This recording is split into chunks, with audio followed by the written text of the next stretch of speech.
மக்களே, இன்றைக்கி அம்மா அவங்களுக்கு ஒரு நல்ல ரெசிபியோடு வந்திருக்கேன். பாய் வீட்டு ஸ்டைலில் தேங்காய் சோறு, சிக்கனு, சால்னா எப்படி செய்யணும் அப்படிங்கிறத போய் பார்க்கலாம். வாங்க கிச்சனுக்குள்ளே போகலாம். இப்போ தேங்காய் சோறுக்கான பொருள்களை சொல்லுதேன் பாருங்கள்.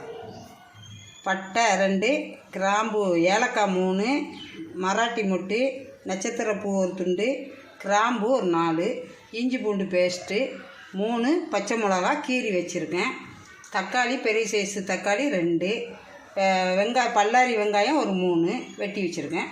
இது புதினா மல்லிக்கீரை. அரிசி 1/2 கிலோவுக்கு இந்த பொருள் எடுத்திருக்கேன். 1 கப்பு தேங்காய், அரை முறி தேங்காய், 1/2 கிலோவுக்கு அரை முறி தேங்காய். இதை பால் எடுத்து வச்சுக்கிடணும். அதை எடுக்கிறப்ப சொல்லுதேன். அதுக்கு தேவையான ஆயில், நெய், உப்பு எல்லாம் எப்படி பண்ணணுங்கிறத தேங்காய் பால் எடுத்துகிட்டு சொல்லுது. தேங்காய் பால் சோறுக்கு தேங்காய் பால் எடுத்துகிட்டு வந்துட்டேன். அதே மாதிரி இந்த அரிசியை நம்ம எல்லாம் வசக்கிறதுக்குள்ளே அரிசியை கழுவி நம்ம வச்சுக்கிடுவோம். இப்போ சிக்கனு சால்னாவுக்கு என்ன பொருளுங்கிறத சொல்லுதேன். Chicken 300 gram. அதுக்கு தேவையானது 1 கப்பு தேங்காய், ஒரு 2 டீஸ்பூன் கசகசா. இது அரைச்சா கொஞ்சம் கொழுப்பு கிடைக்கும். 2 ஏலக்காய், 1 பட்டை, அரை டீஸ்பூன் சீரகம், 1 டீஸ்பூன் சோம்பு. இது அரைப்புக்கு. இது பெரிய வெங்காயம் ஒரு வெங்காயம் வெட்டி வச்சுருக்கேன். சின்ன வெங்காயம் ஒரு 5-6. இதுவும் அரைப்புக்கு. இது தாளிப்புக்கு. பச்சை மிளகா ஒரு 3, ஒரு குத்து கருவேப்பிலை, ஒரு தக்காளி, இஞ்சி பூண்டு பேஸ்ட்டு, மல்லிக்கீரை, புதினா. இது தாளிப்புக்கு. இப்போ இதை எப்படி அரைக்கணுங்கிறத காட்டுதான், அரைச்சிட்டு காட்டுது. தேவையான ஆயில், தேவையான உப்பு. இப்போ சால்னாவுக்கு தேங்காய் கசகசா எல்லாம் அரைச்சி கொண்டு வந்துட்டேன். வெங்காயமும் பொடி வெங்காயமும் பரு வெங்காயமும் ஒரு சுற்றி வச்சுருக்கேன். இன்னும் இது ஒரு பக்கம் இருக்கட்டும். சாப்பாடு ரெடி பண்ணிவிட்டு சால்னாவை காட்டுது. இப்போ அடுப்பு பற்ற வச்சுக்கிட்டுதேன். சாப்பாட்டுக்கு பாத்திரம் வச்சுட்டேன். சூடாகட்டும். சட்டி சூடாகிடுச்சு. இப்போ ஆயில் ஊற்றுதேன்.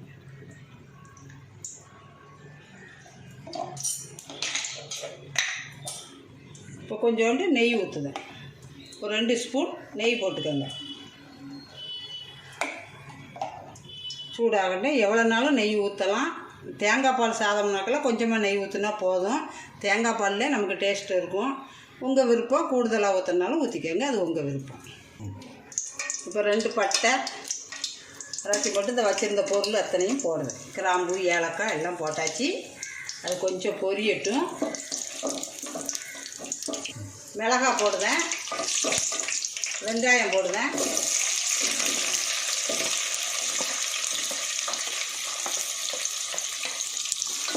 வெங்காயம் கொஞ்சம் வசங்கட்டும். அதுக்கப்புறம் தக்காளி போடுவேன். பொன்னிறமாக வரட்டும். இப்போ வெங்காயம் வளர்ந்ததுக்காக ஒரு சின்ன டீஸ்பூன் உப்பு போட்டுக்கிடுவோம். இப்போ வெங்காயம் வசங்கிடுச்சு. தக்காளி போடுவேன்.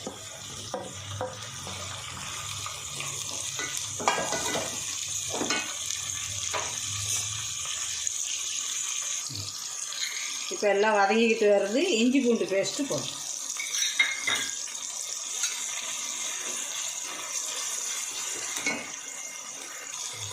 இப்போ கொஞ்சம் புதினா இலை, மல்லிக்கீரை லாஸ்ட்டில் கொஞ்சம் போடணும், வச்சுக்கிடணும்.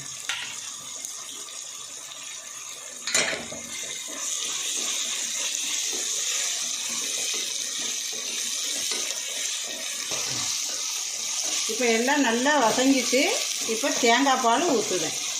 1 கப்பு அரிசி எடுத்திருக்கேன். 1/2 கிலோ அரிசி. இந்த கப்புக்கு 1 கப்பு இருந்தது. இப்போ இதே மாதிரி 2 கப்பு தண்ணி நம்ம ஊற்றணும். இப்போ 1 கப்பு பால். இந்த பாலும் தண்ணியும் கலந்து தான் ஊற்றணும். இப்போ 1 கப்பு ஊற்றுதேன். 2வது கப்பு ஊற்றுதேன். 1 கப்பு அரிசினா அளந்து பாருங்கள். 1 கப்பு அரிசியாக இருந்தால் 2 கப்பு தண்ணி. இப்போ உப்பு செக் பண்ணிக்கிடணும். இப்போ தேங்காய் பால் கொதிச்சிருச்சு. இப்போ அரிசி கழுவி வச்சுருக்கேன். அதை இப்போ போடுதேன். இப்படி கிண்டி மூடி வச்சுருவோம். சாப்பாடு ரெடி ஆகிக்கிட்டு இருக்கட்டும். இன்னும் கொஞ்சம் தண்ணி வற்றணும், அப்புறம் நம்ம தம் போடுவோம். அதுக்குள்ளே நான் சால்னா ரெடி பண்ணிவிட்டு வந்துடுவேன். இது ஒரு பக்கம் இருக்கட்டும். அடுப்பு ஆன் பண்ணிக்கிட்டேன். இப்போ கடாய் வைக்கிறேன். இப்போ தாளிப்பு கொடுக்குறேங்க. இப்போ சட்டி சால்னாவுக்கு சூடாகிட்டு இப்போ ஆயில் ஊற்றுதேன். இப்போ ஆயில் சூடாகிடுச்சு. ஒரு 2 பச்சை மிளகாய் கட் பண்ணி வச்சுருக்கேன். கருவேப்பிலை போடுறேன். தக்காளி பழம் போடுறேன்.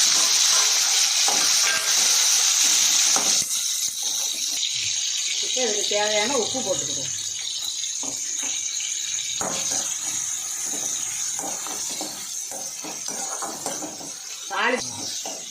இந்த சால்னாவுக்கு வந்து கடுகு போடக்கூடாது. பட்டை கிராம்பு எல்லாம் நம்ம அரைச்சி வச்சுட்டோம். அதனால் மிளகாய், கருவேப்பிலை, தக்காளி, இது மட்டும்தான், இஞ்சி பூண்டு பேஸ்ட்டு, புதினா, மல்லிக்கீரை, இது மட்டும்தான் போட்டு நம்ம தாளிப்பு கொடுக்கணும். தம்மில் போடணும். இறக்கிட்டு ஒரு வேண்டாத தோசைக்கல் இருந்தால் இப்படி வச்சு நல்லா ஹீட் ஆனதும் தூக்கி இதை வச்சுருந்தேன். இப்போ தோசைக்கல் மேலே சாப்பாடு இருக்கட்டும், தம் ஆகட்டும். இப்போ இஞ்சி பூண்டு பேஸ்ட்டு போடும், மல்லிக்கீரை, புதினா.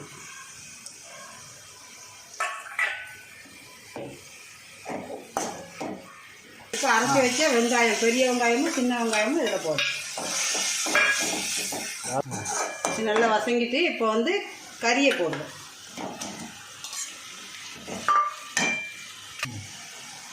கொஞ்சம் இந்த கறிக்காக மஞ்சத்தூள் போடுவோம். கொஞ்சம் போடுவோம். இப்படி இருக்கும். என்ன இப்போ ஒரு 1/2 டீஸ்பூன் வத்தப்பொடி போடுவோம். இப்போ 1 டீஸ்பூன் மல்லித்தூள். சீரகம், சோம்பு எல்லாமே தேங்காயில் அரைச்சிட்டோம். இப்போ வத்தப்பொடியும் மல்லிப்பொடி மட்டும் சால்னாவுக்கு போடுவோம்.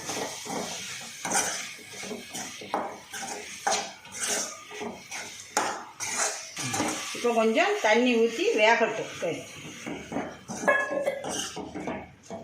ரெடி ஆகிக்கிட்டு இருக்கு. இப்போ ஒரே ஒரு ஸ்பூன் மட்டும் நெய் ஊற்றி மீன் இருக்க மல்லித்தலையும் அதில் போட்டு பரட்டி விட்டு இறக்கிடலாம். ரெடி ஆயிடுச்சு.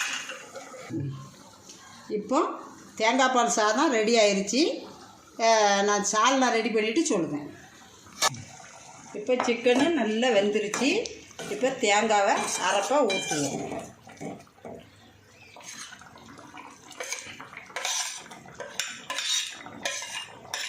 சோம்பு, கசகசா, சீரகம், தேங்காய் எல்லாம் அரைச்சி வச்சுருக்கேன். பட்டை, கிராம்பு எல்லாம் அரைச்சி வச்சுருக்கேன்.